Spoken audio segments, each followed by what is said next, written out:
Hi, thank you for choosing Beyond Accessible. We appreciate your support for our small business. So today we're going to be teaching you how to use a sit-to-stand device with a sling attached. So for this sit-to-stand device specifically, we're really lucky to have these little outlines for the feet. So what we're going to do is we're going to bring the sit-to-stand device directly in front of the patient. We're going to lift their feet and place them right on the outlines for the feet pads right there. Now, for the support down here on the legs, we're going to want them to be aligned right under the knees, like so. So once we get to this point where we push it forward and it's touching their legs now, we're going to lock both of the wheels on each side.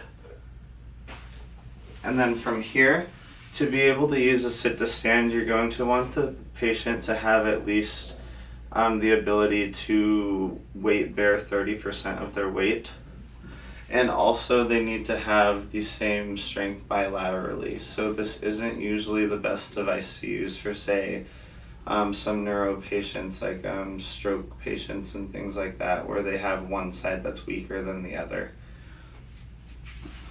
So once we get to this point, as you can see, this sling has different loopholes.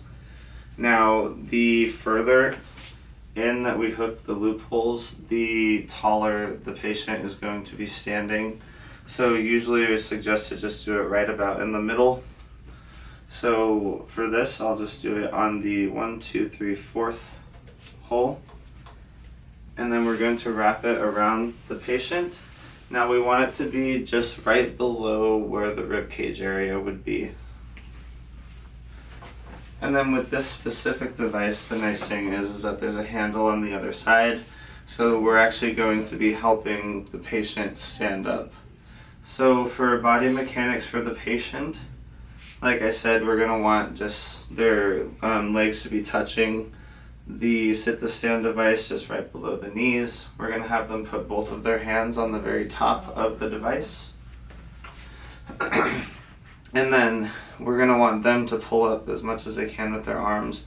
We're going to be helping as well. So from the occupational therapy aspect of things here, we're going to want to make sure as the caregivers that your feet are just about shoulder width apart.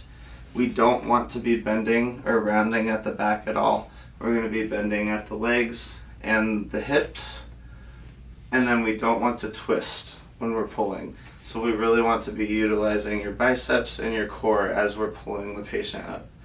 So make sure that you maintain clear communication with the patient, and we're going to go ahead and stand on 1, 2, 3, and we'll help pull the patient up, and we're going to hook this on 1, 2, 3, the 4th hole here. So now that we're hooked, we don't want the patient to just let go of all their weight and lean back into the sling. The sling should be there just as an extra safety precaution. They should still be holding on with their arms and their legs as much as possible.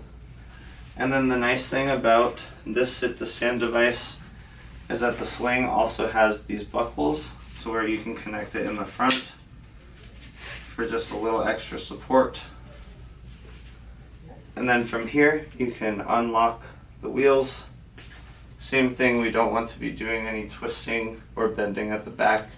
We're going to have a wide base of support to move the patient, like so. And then before you ever let the patient sit down, you're going to do the same thing that we just did in reverse. We're going to lock both of the wheels, maintaining clear communication with the patient about when we're going to sit and untether the sling.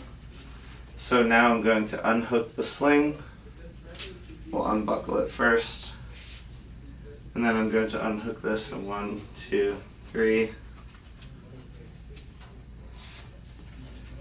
And then same thing, activate your core, use your biceps, bend at the knees and hips, and we'll slowly sit back down. Good. All right.